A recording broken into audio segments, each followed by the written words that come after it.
401k that is, 401k isn't really a plan. It's basically, as you know, the opportunity for folks to make pre-tax contributions. So when they add that pre-tax contribution to a profit-sharing plan, it's sort of like the tail wagging the dog. Got it. Etc. And so what's neat is that we know Tom has $40,000 of employee after-tax contributions.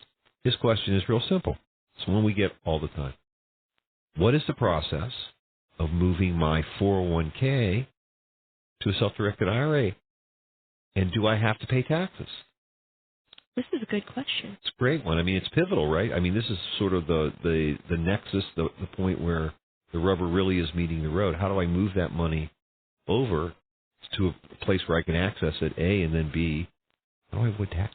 Tom kind of has a two-step process because what will happen is first he will request the rollover paperwork from his former employer. Usually Right. They'll pass that out to him at his retirement when they talk about COBRA and all the other options. And typically, I know with this particular company, they do require paperwork.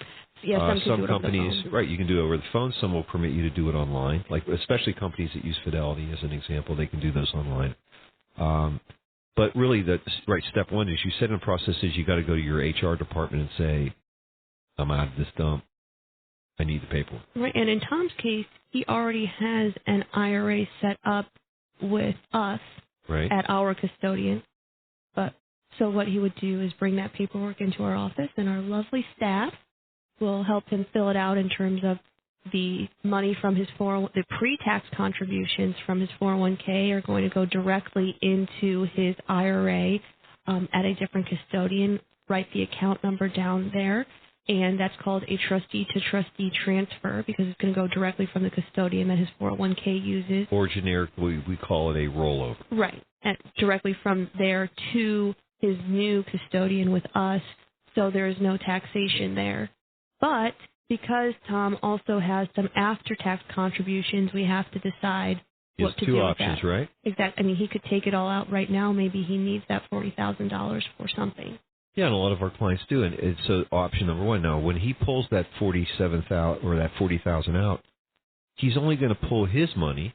Right. Because the interest that was earned on those contributions were pre-tax contributions, so they're basically kind of lumped in. Right. With the rest of those employer and employee pre-tax contributions. Or if he wanted to, he could take it to a Roth, right? Yes, he could. So if he had a Roth IRA, he could do that, and there may be reasons for him to do so, to either initiate or to add to his Roth. So, again, that portion of with the withdrawal of those funds from the plan are not subject to tax. Right.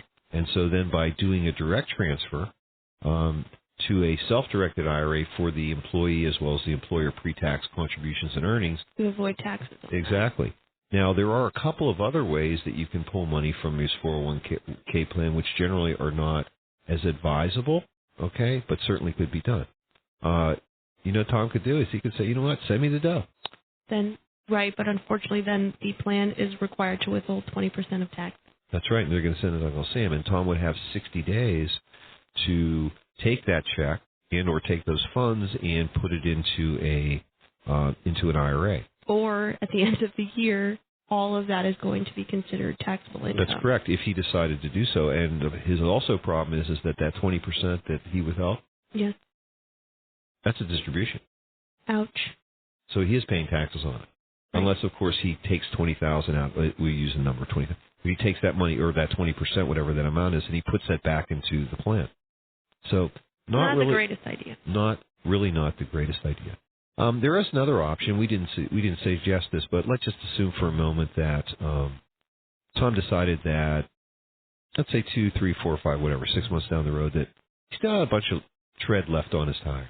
He wants to go back to work? Yeah, or maybe he received an offer that he didn't want to refuse, and that his new employer was offering him a 401k plan.